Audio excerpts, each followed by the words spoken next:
அனைத்து விவசாயிகளுக்கும் வணக்கம். இன்னைக்கு நம்ம மிளகாயில் அதிக அளவில் மகசூல் குறைய காரணமான 2 பூச்சிகளை பற்றி தான் பார்க்க போகிறோம்.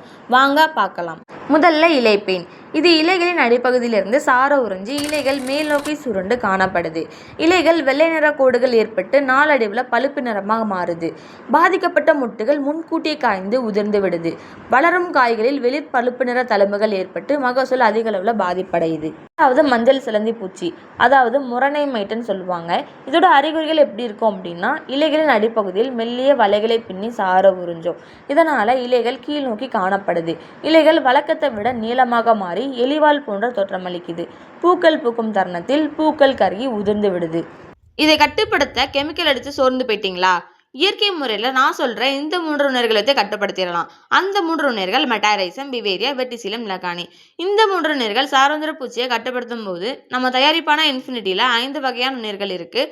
அந்த 5 வகையான நுண்ணுயிர்கள் மிளகாயில் வர அனைத்து வகையான பூச்சிகளையுமே கட்டுப்படுத்திடும்.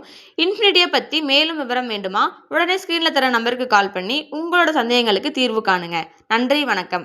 மேலும் விவரங்களுக்கு 6385599973